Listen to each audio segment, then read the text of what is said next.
हमारी coordination committee की जो मीटिंग हुई है वो मैंने कल जब मैं आया था तो मैंने अध्यक्ष जी को कहा कि मैं आ रहा हूँ और उसमें कोऑर्डिनेशन कमेटी की मीटिंग बुला ली कि पूरे कांग्रेस की और स्टेट की जो इश्यूज हैं उनको डिस्कस करें। उसमें जो आपकी म्यूनिसिपल कमेटी की इलेक्शंस आ रही हैं उनके बारे में बहुत लंबी हमने डिस्कशन की और क्या क्या उसमें हो रहा है, कैसे हो रहा है, वो जो नई वोट्स बांटनी है उन्होंने डिमार्केशन करनी है, डिलिमिटेशन करनी है, उसके बारे में खुलकर चर्चा की। और साथ ही कल हमारा भूमि पूजन है कांग्रेस भवन का, उसके लिए भी हमने किया कि कैसे उसको बनाना है, क्या कमेटी जो है उनसे भी सुझाव मांगे कि आपने क्या किया है, कैसे वो हमारी सभी डिस्कशन हुई है उसके बारे में।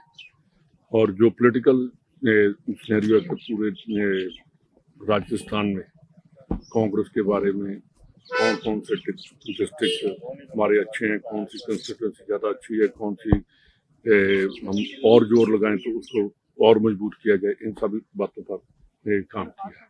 वैसे अब लगातार जो है राजस्थान के अंदर जो है क्राइम काफी ज्यादा बढ़ रहा है और अभी जैसे मतलब दो समुदायों के बीच में काफी ज्यादा जो कह सकते हैं। देखिए ये बहुत अनफॉर्चुनेट है, पूरे राजस्थान की बात करें, ये डबल इंजन की बात करते हैं, स्टेज पर जो भी कहते हैं कि ये डबल इंजन की सरकार है, ये डबल जो इंजन है ये अब खड़ा होकर धुआं ही मार रहा है। कहीं वो ऐसी बात नहीं है कि देखिए हिंदुस्तान में दो जो कम्युनल हैं वो राइट्स नहीं होने चाहिए। पंजाब में भी ऐसा ही है, तो 50 किलोमीटर तक आपका राजस्थान और पूरा का पूरा हिंदुस्तान का बॉर्डर जो है वो बीएसएफ के अंडर है और सबसे ज़्यादा ड्रग पाकिस्तान से बॉर्डर से ही आ रही है। तो उसके बारे में भी प्राइम मिनिस्टर साहब ने कभी खुलकर बात नहीं की, आपके चीफ मिनिस्टर साहब ने कभी खुलकर बात नहीं की, कभी वहां जाकर ये नहीं कहा कि वहां कैसे ड्रग को रोकना है। कि जो हेट क्राइम की बात आ जाती है कि जो ऐसे बातें ये बहुत देश के लिए खतरनाक बात होगी। देखिए आप दोसांझ है जो दिलजीत दोसांझ है जो वो एक कलाकार है, आर्टिस्ट है। आप प्रेस वाले हो, आप किसी की भी इंटरव्यू ले लेते हो, कोई चैनल आपका चला देता तो बाद में कोई ऐसी बात देश के विरोध उसका निकल आता है तो वो चैनल वाला जहाँ वो जिसने इंटरव्यू ली उसको गाली निकालोगे आप। वो प्रोड्यूसर और डायरेक्टर कहाँ गए? वो इसीलिए उसकी कर दी को उसकी पगड़ी बांधी हुई, वो पंजाबी है, जब स्टेज में जाता है कहता है आगे हो पंजाबी हो आगे हो। तो ये बातें नहीं होनी चाहिए। देश को आजाद जिन्होंने करवाया वो सभी ने मिलकर, हर हिंदुस्तानी ने अपनी कुर्बानी दी। हर जो 65 या 71 या 62 की वार को आप याद कर लो तो उसमें ये नहीं पता था कि ये हिंदू मुस्लिम या सिख का किसका खून है, खून तो लाल रंग का है, वो हिंदुस्तानी का वहाँ बाहर। इन चीज़ों से हमें गुरेज करना चाहिए।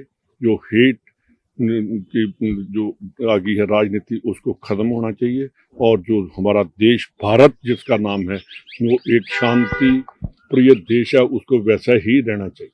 टकराव भी देखने को मिल रहा है महाराष्ट्र में, हिंदी और मराठी को लेकर टकराव हो रहा है, उसको लेकर हिंसात्मक रवैया भी मैंने इसी एक ही बात में मैंने सब कुछ बोल दिया कि यार जिन्होंने देश को आज़ाद करवाया था उनके दिमाग में कभी ये बात नहीं आई थी कि हमारा देश हिंदुस्तान भारत कभी ऐसा होगा।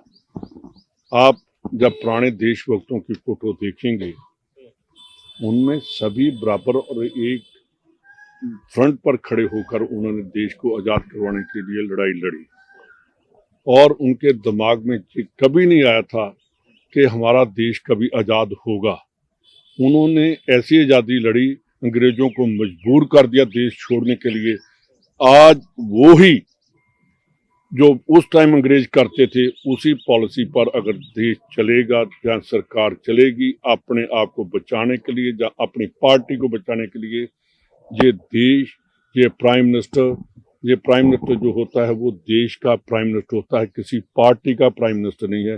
नरेंद्र मोदी जी आप देश के प्राइम मिनिस्टर बनकर बात करिए, आप एक पार्टी के नुमाइंदे बनकर मत बात करिए, क्योंकि देश जो होता है वो प्राइम मिनिस्टर ने चलाना होता है और जब देश में भीड़ आती है, जो ऑपरेशन सिंदूर आया, पूरी की पूरी हर पार्टी उनके पीछे खड़ी होगी कि हम जो हमारी फौज, जो हमारा प्राइम मिनिस्टर जो कर रहा है, वो हम उसके साथ खड़े हैं।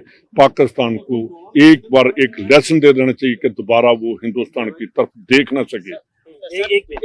एक सवाल है सर, क्योंकि लगातार बीजेपी के कई नेता ने सार्वजनिक मंच पे कहा है कि जब देश आजाद हुआ था तब महात्मा गांधी ने कहा था कि अब कांग्रेस को खत्म कर देना चाहिए, लेकिन कुछ लोगों के द्वारा अपने राजनीतिक स्वार्थ जो बोल रहे हैं, इनको पूछिए कि इनके लीडर तो उस टाइम अंग्रेजों से माफी मांगकर जेलों से बाहर आए थे।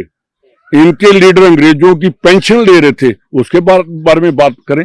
ये बताएं कि कौन से इनके बड़े लीडर जो इनके भारतीय जनता पार्टी के जो लीडर थे, उन्होंने किसी देश की आजादी में काम किया है? कांग्रेस के तो सैकड़े हैं जिनकी फैमिली आज भी कांग्रेस में है। मैंने तो ऐसा कभी नहीं सुना। हाँ, एक जरूर बात है कि उस टाइम की कांग्रेस जो थी, वो कांग्रेसी आज भी, उनके परिवार आज भी कांग्रेस में ही चल रहे हैं। ये बीजेपी को देख लेना चाहिए। अशोक गहलोत ने पहले बयान दिया था कि भजन लाल के खिलाफ षड्यंत्र। आज डोटासरा जी कहा कि 5 साल वो रहेंगे, क्या 5 साल नहीं रहेंगे भजन लाल? तो क्या लग रहा है? मेरी बात सुनिए, भजन लाल कांग्रेस के लिए रहना बहुत जरूरी है। भजन लाल शर्मा जो मुख्यमंत्री, क्या भजन लाल शर्मा क्या षड्यंत्र है? क्या आप दिल्ली में रहते हैं, ऐसा कोई षड्यंत्र है क्या वहाँ पे? कौन से भजन लाल शर्मा? सीएम के खिलाफ। तो मैं तो कहता हूं इनको रहना चाहिए। मैं तो आप कहता हूं कि ये रहेंगे तो कांग्रेस और ज्यादा मजबूत होगी। ठीक है।